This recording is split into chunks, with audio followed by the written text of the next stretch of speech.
Partie 5. Chapitre 7, versets 20 à 21 et verset 25. Si je fais précisément ce que je ne veux pas, ce n'est plus moi qui accomplis l'acte, mais le péché qui loge en moi. Je trouve donc une loi qui s'impose à moi. Quand je veux faire le bien, c'est le mal qui est à portée de mes mains. C'est donc moi, oui, moi, qui suis serviteur, par la pensée, de la loi de Dieu, tandis que ma chair est esclave de la loi du péché. Le péché. Si les éléments de la nature, sa flore et sa faune, parviennent à coexister en des équilibres ingénieux, malgré les violences sauvages qui s'y exercent, il semblerait que cet équilibre ne soit plus d'actualité en milieu humain. De toute façon, chercher à comprendre pourquoi il y a tant de violence et de cruauté présentes dans la nature ne peut trouver d'explication satisfaisante, surtout si l'on croit en un Dieu créateur, bon et miséricordieux.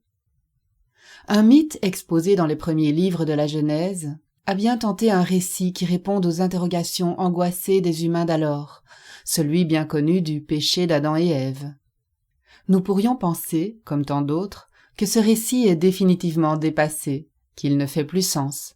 Pourtant, si j'ai bien conscience qu'il s'agit d'un mythe, je crois malgré tout qu'il a quelque chose à nous dire, à condition, c'est évident, de ne pas le prendre à la lettre, comme certains courants fondamentalistes osent encore le faire.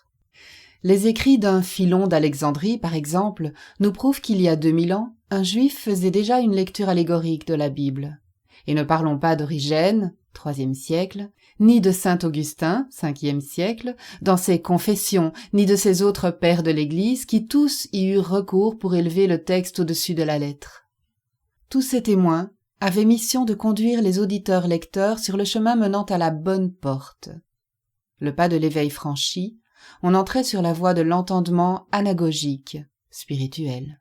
Un récit mythique n'est certes pas un compte-rendu de faits objectifs. C'était d'abord une histoire que des humains se racontaient. C'était aussi une polysémie poétique et symbolique, ouvrant un éventail de possibles face au mystère de l'existence. Il permettait ainsi de se relier à la source du mystère et de faire jaillir du sens face au chaos toujours menaçant, qu'il fût intérieur à l'homme ou extérieur. En ce sens, il avait son utilité. Mais c'était aussi une façon de classer, d'ordonner, de relier les éléments physiques et psychiques du cosmos. Depuis les âges les plus reculés, les mythes ont ainsi permis aux humains de produire du sens et de la culture. Fruits providentiels d'un processus psychique inconscient, ils avaient fonction de préserver les humains de l'angoisse existentielle. Angoisse irréductible qui pourrait fort bien, encore aujourd'hui, nous plonger dans l'hébétude ou l'abîme, si nous n'avions, à notre tour, échafaudé quelques barrages culturels. D'ailleurs, malgré nos sociétés complexes et nos technologies avancées en quête de réalisations concrètes, nous avons sûrement tous en réserve une mythologie secrète, prête à servir de rempart au non-sens qui, toujours, risque de faire effraction, s'imposant ainsi subitement à nos consciences. Selon la tradition biblique, la création est bonne, mais le mal n'est pas nié. Il semble même être présent partout, dans une création que soi-disant Dieu déclara bonne. À moins que ce ne soit l'acte de créer hors de lui que Dieu déclara bon. Ainsi, par analogie, toute action divine renouvelée pourrait être déclarée bonne, chaque fois qu'adviendrait une création nouvelle en notre univers, par exemple. Ce qui est évoqué là n'aurait-il pas un rapport avec ce que la tradition appelle la providence ? Mais revenons à nos moutons. Le mal existe dans la création, et le Créateur est supposé bon. Oups, gros problème. Si tout en ayant la foi en un Dieu bon, nous pensons que l'évolution est une réalité, alors notre raison n'a pas d'autre choix que de supputer un mal s'insinuant au cours du déploiement de cette création. D'ailleurs, nous retrouvons cette logique dans l'évolution des organisations humaines. Si tout commencement semble bon, si tout acte créateur commence par une idée, par une utopie bonne et généreuse, il n'en va pas de même quand il s'agit de passer à leur réalisation sur le long terme. Nous savons tous combien toute mise en œuvre collective porte en elle des germes déjà contaminés par l'aveuglement, la vanité, l'avidité et la violence. Combien de belles idées collectives ont tourné au pire ? Pouvant s'insinuer jusque dans les relations humaines les mieux intentionnées, le mal et la souffrance ont de tout temps hanté l'esprit des humains. Il est vrai que c'est un vrai casse-tête quand on y réfléchit. C'est peut-être pourquoi, depuis des âges reculés et partout dans le monde, les hommes ont eu besoin d'une parole transcendante qui leur donne de quoi espérer, penser et surtout de quoi être guidés sur la voie sinueuse et paradoxale du bonheur et du salut. Les Hébreux reçurent la Torah, la loi.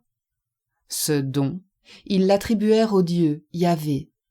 Mais ce n'est qu'à la suite d'une longue et tumultueuse histoire que ce peuple finit par lui vouer la dévotion exclusive que l'on doit au seul vrai Dieu.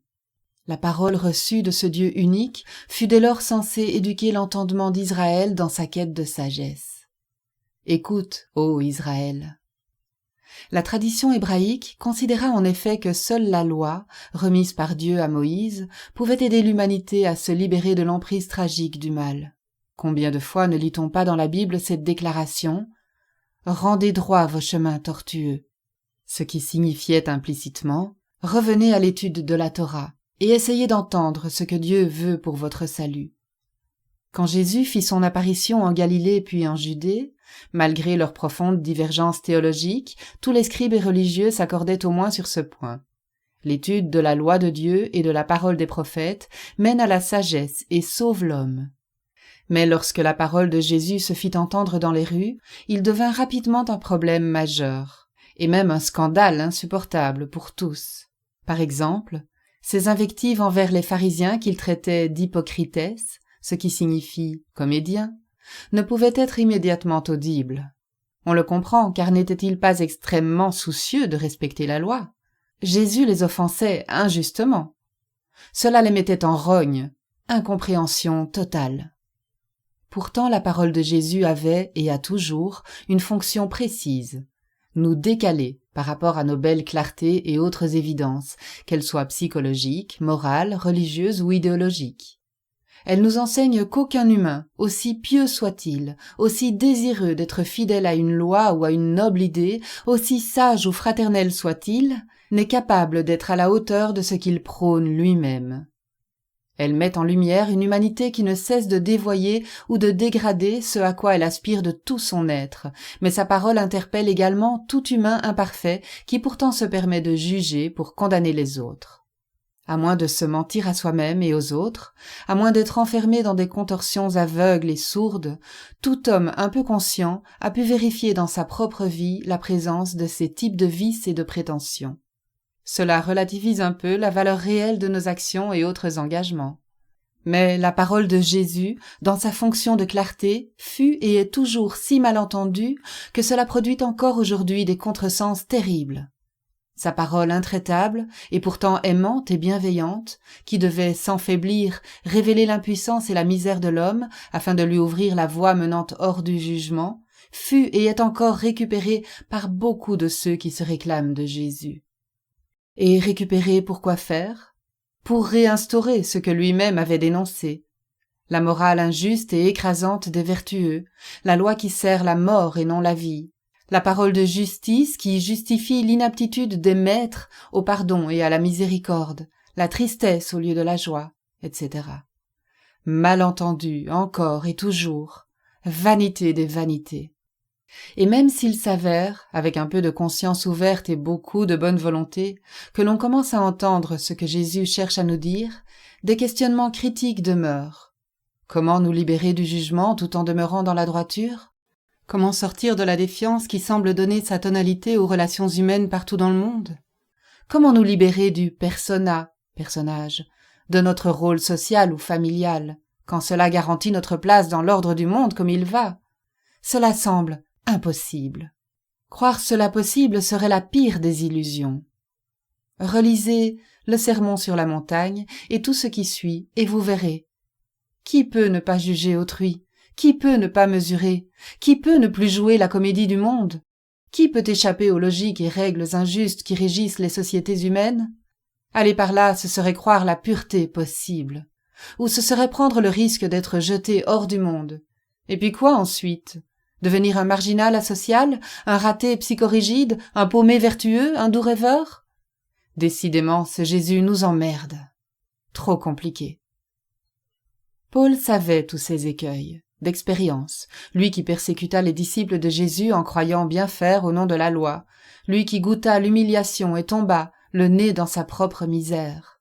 Voilà pourquoi il mit en lumière, après sa conversion, les limites de la loi, de toute morale, de toute sagesse. Mais il n'en resta pas là, il témoigna de la grâce christique qui seule possède la puissance suffisante pour nous arracher au grand théâtre mondain et au jugement, une énergie divine tellement efficace qu'elle peut métamorphoser la vie de l'homme en la soustrayant aux haines, aux vanités et autres mensonges existentiels qui font courir le monde, tout en redonnant cet homme renouvelé au monde pour qu'il soit le témoin, en tant que prémisse, d'un impossible, l'agapé, l'amour divin qui peut vaincre les logiques du monde. « Ma chair est esclave de la loi du péché », déclare saint Paul. Quand nous entendons le mot « péché », nous pensons à la chute d'Adam et Ève au jardin d'Éden. Pourtant, avant d'être elle-même influencée par la culture grecque, la notion de chute était étrangère à la pensée hébraïque. Pour mieux entendre ce qui est signifié quand il est question de « péché », il faudrait plutôt évoquer un dévoiement. L'homme qui était appelé à vivre de confiance et d'amour a dévoyé sa voie. Il y a plusieurs noms et verbes, en grec dans les évangiles, qui sont traduits par péché, ou péché, mais qui ne recouvrent pas tout à fait les mêmes réalités. Par exemple, le verbe hamartano, traduit par péché, peut vouloir dire manquer la cible. Le nom hamartia peut signifier une faute, un égarement, un mal ou un tort que l'on a commis. Nous retiendrons donc que le mot péché a rapport soit à une transgression des commandements, soit à une torsion de l'existence. Les notions de péché et de faute étant marquées par des siècles de culpabilisation, de réduction ou de malentendu, comment en revisiter le sens afin que soit renouvelé notre entendement ? Pour faire émerger quelques valeurs qui puissent aujourd'hui être audibles, nous pourrions dire que le fait de péché implique l'idée d'un dévoiement, d'une fausse orientation de l'esprit, d'un défaut de souffle ou d'énergie à l'origine de tout acte, de toute relation ou de choix de société. Jésus nous a éclairés là-dessus. Chacun peut fauter ou nuire à son prochain tout en étant persuadé de servir les commandements divins ou d'être en accord avec sa conscience. En effet, ce que nous dit l'Évangile, c'est que notre vie véritable, celle qui devrait être la nôtre, est manquée, qu'elle s'est égarée.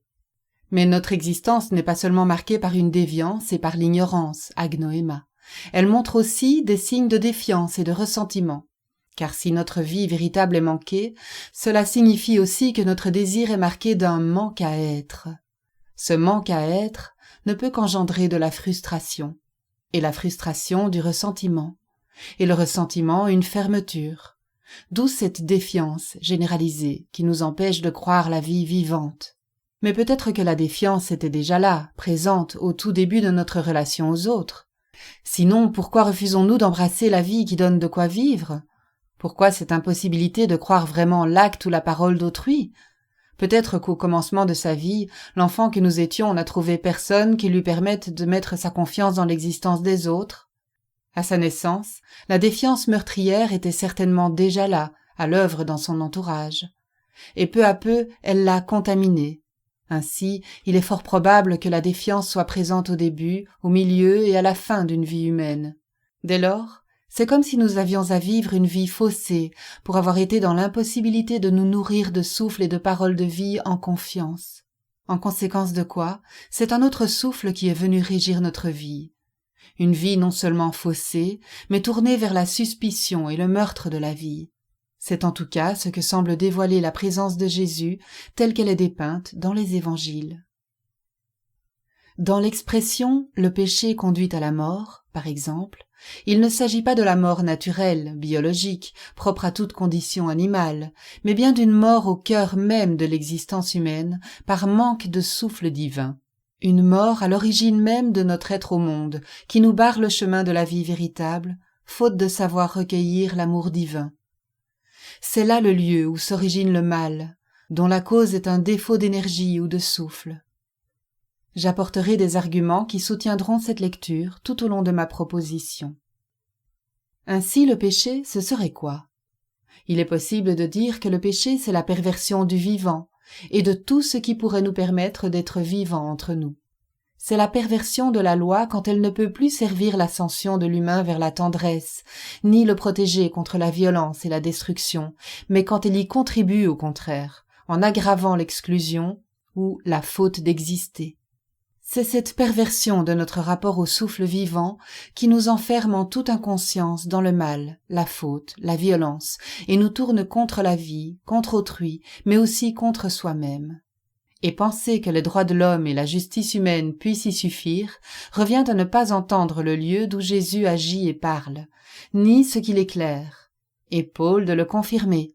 Sans l'énergie d'amour et de vie vivante que nous pourrions recevoir d'en haut, le monde continuera de vivre sous le signe de la mort, esclave d'un souffle de destruction insinué jusque dans les cœurs les mieux intentionnés. Pour que cela soit un peu plus concret, prenons des références dans les évangiles. Dans la société juive où la culture était fondée sur la loi ou la morale, le péché était synonyme de transgression. Transgresser la loi ou l'ordre établi revenait à pécher. Il va sans dire que cette conception du péché plaçait non seulement le fautif isolé en face de l'ordre nécessaire, mais elle l'enfermait la plupart du temps dans sa culpabilité. Le pécheur était coupable de produire du désordre et de la souffrance. Fautif, il ne pouvait que s'identifier à son péché, au risque de renforcer son impuissance à vivre. La loi, telle qu'elle était interprétée par les maîtres autorisés, barrait chez l'homme juif qui avait eu le malheur de naître sous une mauvaise étoile toute possibilité de rédemption véritable. Rappelons-nous ce que Jésus répondit à ses disciples qui demandaient, au sujet d'un homme aveugle, si c'était ses parents qui avaient péché ou lui-même pour être ainsi aveugle. En cette question, il y avait un sous-entendu tout à fait conforme à la pensée religieuse de l'époque. S'il est aveugle, c'est qu'il est puni par Dieu, parce que quelque part fautif. Et si ce n'est lui, ce sont ses parents. Jésus répondit que ni lui ni ses parents n'avaient péché, puis il le guérit, non sans faire référence à la gloire de Dieu, déplaçant ainsi la question du péché radicalement. Il nous faut relire l'évangile de Jean chapitre 9. Ne pensons pas que ce genre de considération soit dépassé de nos jours. On entend encore dans certains milieux des théories qui prétendent mesurer la probabilité de l'apparition d'un cancer ou de toute autre maladie en fonction de la capacité d'un individu à produire par lui-même plus ou moins de bien-être ou de sérénité. Mais que fait-on de ceux qui sont dans l'en bas, de ceux qui ne peuvent pas, de ceux qui en sont incapables? Ne sont-ils pas toujours les grands oubliés? Ne sont-ils pas condamnés à se sentir coupables?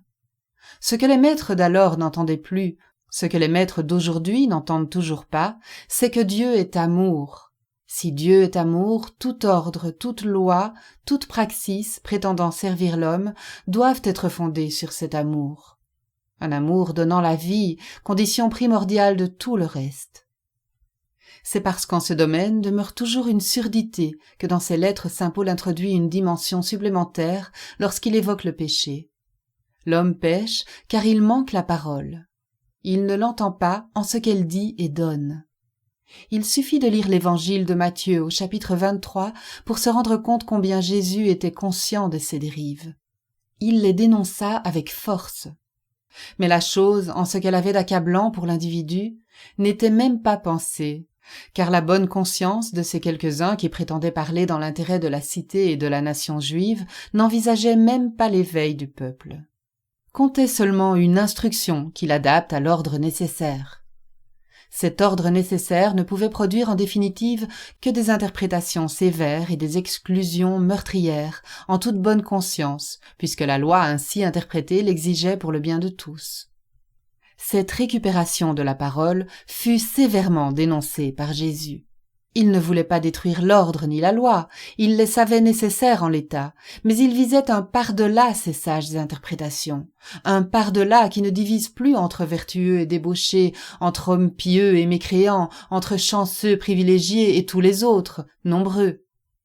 Il ne cessa durant son ministère de réintroduire les exclus, les maudits, les malades et les parias aux grandes dames de religieux assurés non seulement de leur justice et de leur salut, mais aussi persuadés de sauvegarder le devenir du peuple juif par de fins équilibres et de justes préceptes moraux.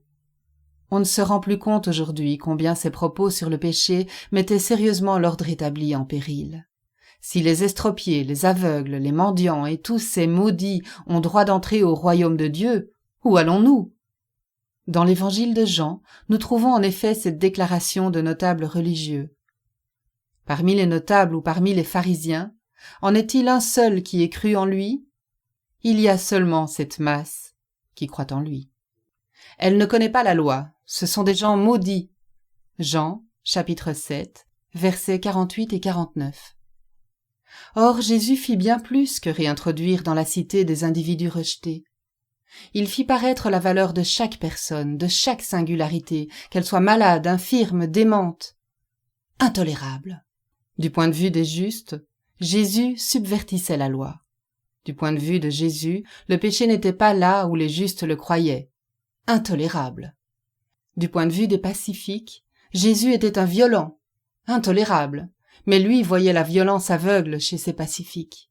Du point de vue des violents, il était trop pacifique, intolérable. C'est vrai que sa violence, quand il lui arrivait de la manifester, comme ce jour où il prit le fouet pour déloger les marchands du temple, n'était pas première. En tout cas, face à ses opposants bien organisés, il était tout seul, sans aucune coterie pour exercer sa justice, bien qu'il eût des disciples. Quant à la persécution qu'il dut endurer de la part des serviteurs de l'ordre nécessaire pour avoir osé travailler au salut des maudits, nous savons tous dans quelles circonstances elle a atteint son paroxysme. C'est Paul qui résume magistralement tout cela lorsqu'il déclare « Christ a payé pour nous libérer de la malédiction de la loi, en devenant lui-même malédiction pour nous, car il est écrit « Maudit quiconque est pendu au bois ». Galates chapitre 3, verset 13. Ne pensons pas que cela soit chose dépassée. Le grand ordre du monde a besoin de maîtres qui savent et de personnes autorisées qui décident pour les autres. C'est une nécessité incontournable. C'est pourquoi saint Paul demande à ses sœurs et frères de se soumettre aux autorités, tout en sachant que l'ordre véritable qui les rendra réellement libres relève d'un ailleurs et de motivations inconnues du monde. Ma faute. C'est la valeur et la fonction que l'on attribue à un principe ou à un objet qui sert de mesure pour évaluer l'importance d'une transgression, d'une faute ou d'une incapacité. Transgresser, fauter ou être en incapacité fait de nous des coupables. On est en faute par rapport à une loi, par rapport à une valeur ou une norme culturelle, etc. Faire ce qui n'est pas permis ou bien être incapable de réaliser ce qui est la norme fait naître un sentiment de culpabilité chez celui qui transgresse ou qui n'est pas à la hauteur des normes et attentes de son groupe d'appartenance. Plus ou moins conscientisée, la culpabilité fait son œuvre en dessous, inexorablement. La psychanalyse et bien d'autres psychothérapies ont révélé combien les effets d'une culpabilité insoluble, parce que souvent inconsciente, pouvaient conduire au désastre. On serait surpris de constater, encore aujourd'hui, combien un être humain soumis à une norme ou à des valeurs imposées par son milieu peut, par exemple, culpabiliser de n'avoir pas un travail qui rapporte suffisamment, ou de n'avoir pas les moyens de s'acheter une voiture flambant neuve ou de payer une belle maison à la mode à son épouse et ses enfants. Ces exemples, on l'aura compris, font paraître les idoles du monde, idoles qui fondent la mesure de l'homme et permettent sa manipulation. Sans parler de l'argent qui donne pouvoir et nous garantit une bonne place dans l'ordre du monde comme il va. Le pauvre en nos sociétés est déjà exclu et même maudit. En viendra-t-on à l'éradiquer complètement ? Le désir de l'homme semble donc être écarté entre jouissance sans limite et soumission, sinon à la loi, du moins à l'ordre nécessaire assurant sa survie. Et les conflits pulsionnels, psychologiques et moraux qui en résultent renvoient nos tentatives d'équilibre à une sorte de mission impossible. Saint Paul nous dit même, de façon radicale, que la loi ne sert qu'à rendre le péché manifeste.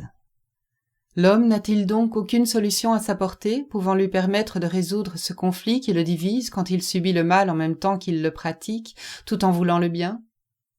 C'est ma faute, c'est ma très grande faute, répètent inlassablement certains croyants. En tout cas, le déséquilibre ne cesse de travailler au cœur des sociétés, parce qu'il travaille d'abord en nous. Il prend la forme, au fil de l'histoire, d'un balancement perpétuel entre rigueur morale et relâchement des mœurs. Mais il serait de toute façon illusoire de croire qu'on n'a plus besoin d'un ordre où trouver sa place et son équilibre. Ce besoin d'ordre est vital pour tout être humain. Ainsi, nous contraint-il à un minimum de soumission, quoi qu'on en pense. Mais ne soyons pas dupes des apparences. Bien qu'il y ait grande diversité de morale ou d'ordre nécessaire, la culpabilité continue de travailler la conscience des humains. Le dévoiement. Lorsque saint Paul déclare « Ce n'est plus moi qui accomplis l'acte, mais le péché qui loge en moi », il nous donne à entendre que c'est bien une énergie, une force qui, en l'humain de l'homme, fait dévier son désir et sa volonté. Une pulsion en torsion, un dévoiement en acte. La loi du péché, dont il parle, n'est pas un code écrit, mais un souffle, une nécessité inscrite dans l'ordre du monde. Il semble même dire que la loi du monde a pour énergie une sorte de pulsion de mort spirituelle. Ainsi, le péché n'est pas le péché de chair comme une crispation plus tardive l'a laissé entendre, rendant ainsi suspecte toute la sexualité humaine. Il faut ici insister. Si le désir de l'homme captif d'une existence faussée nécessite une réorientation, rappelons toutefois que le corps de chair, lui, n'est pas en cause au point qu'il y ait nécessité de le réduire ou de le mépriser. Loin de là. Dans la mentalité évangélique, l'homme n'est jamais invité à vivre au détriment de son corps, et ceci parce que le soma est bien ce support qui rend possible une vie selon le souffle sanctifiant. D'ailleurs, ne traitait-on pas Jésus de buveur et de glouton? Signe qu'il ne méprisait pas les besoins et les plaisirs du corps, du moment qu'ils soient vécus dans un partage fraternel édifiant. Quoi? Un Jésus à la fois intraitable sur le plan de la justice et du spirituel, dur avec les justes et certains hommes pieux, et en même temps tellement humain qu'il paraissait dissoudre ses exigences religieuses dans un laisser-être perméable à toutes sortes de sollicitations trop humaines? Incompréhensible. Pourtant, les apôtres avaient expérimenté à ses côtés une force de vie vivante et divine ayant pouvoir de plonger dans l'en-bas de l'humain sans être corrompu. En cet abaissement, ils avaient constaté que Jésus, leur Christ, œuvrait au principe même des corps psychophysiques conditionnés par le dévoiement pour leur insuffler la vie vivante. Le témoin singulier, quant à lui, vient réactualiser ce constat. Quand l'énergie d'amour qui habitait la personne de Jésus œuvre encore aujourd'hui dans l'intériorité d'un témoin, elle subvertit en lui les rapports anciens, elle convertit ses motivations, elle renouvelle son entendement de la loi, elle le rend libre. Alors, tout pour lui devient possible, même de bien boire et bien manger, car tout acte est converti en action nourrie d'amour divin, dans le don et la réjouissance fraternelle. Aime et fais ce que tu veux. Tout est possible, tout est permis, mais seulement dans cette disposition de corps, de cœur et d'esprit convertis. Cette disposition est une veille mue par la responsabilité pour autrui. Par contre, il peut encore et toujours arriver que cette force de vie vivante soit de nouveau détournée au profit de nos avidités et revendications. Dans ce cas, nos tendances et relations se retourneront inexorablement vers la mort, que l'on soit bon vivant ou ascète scrupuleux. La condition de cet homme-là, à qui il avait été donné de goûter la voie hors dévoiement, sera plus pénible qu'auparavant à cause du regret. Voir la deuxième lettre de Pierre, chapitre 2, versets de 20 à 22. Mais aucune condition humaine n'est définitivement condamnée. En fin de compte, péché revient à se priver des ressources de l'Esprit Saint de Dieu. Tout pécheur est de fait en manque d'énergie sainte. Mais être en manque de cette énergie divine, c'est manquer quoi au juste? Nous pourrions répondre par une fulgurance. C'est manquer essentiellement l'amour. Reste à aller y voir de plus près, car le mot amour est un fourre-tout. Ou bien, il est peut-être dans sa nature de nous donner à expérimenter un impossible, entre des réalités très mal assumées et l'immensité de nos aspirations. Mais alors, nul ne peut plus lui attribuer une valeur arrêtée ou universelle.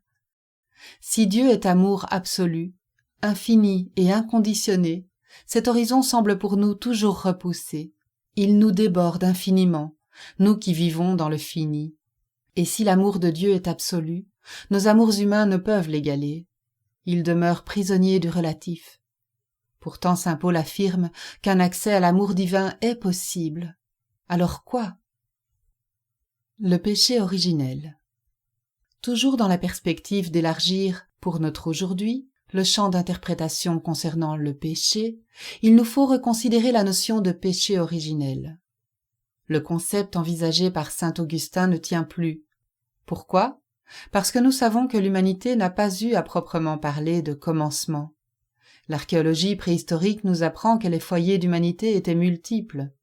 Il n'y a pas eu un premier homme et une première femme, mais des vagues de premiers hommes et de premières femmes, et cela sur des centaines de millénaires. Tout au long de ce livre, nous apporterons donc des arguments pour démontrer que le péché, entendu comme dévoiement, nous permet d'envisager un péché originaire. Le péché à l'origine sera envisagé comme étant un péché originaire, dont le lieu d'origine est un souffle dévoyé, et non pas seulement un péché originel qui est entré dans le monde par la faute du premier homme et de la première femme.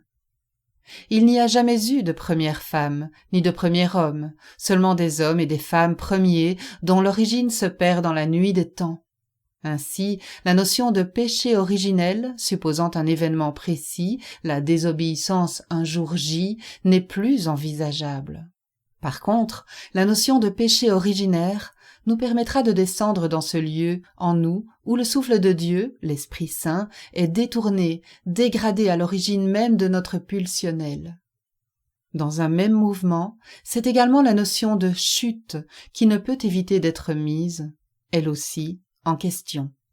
La chute, comme la conséquence directe de la désobéissance d'Adam et Ève, ne tient plus.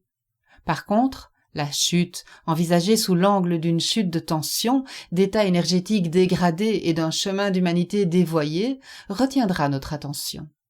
À partir du chapitre du livre de la Genèse relatant cette histoire, nous proposerons une interprétation dans laquelle le péché et ses conséquences découlent d'une peur originaire, paralysant toute confiance. Une peur de l'éveil, menant tout droit au dévoiement de l'énergie divine. Une défiance de fond telle qu'elle produit une nécessité de maîtrise absolument. Une maîtrise et un accaparement de la connaissance qui constituent le fondement de l'ordre du monde. Un fondement tout autre que celui ayant pour lieu d'origine le don gratuit de vie vivante. À propos des EMI. Tous les expérienceurs qui se sont retrouvés face à une entité spirituelle leur posant à peu près cette question « Comment as-tu aimé ?» jamais ne se sont sentis jugés, encore moins condamnés. Par contre, tous discernaient combien cette question interrogeait leur devenir humain. Elle ne les a plus quittés de retour sur cette bonne terre.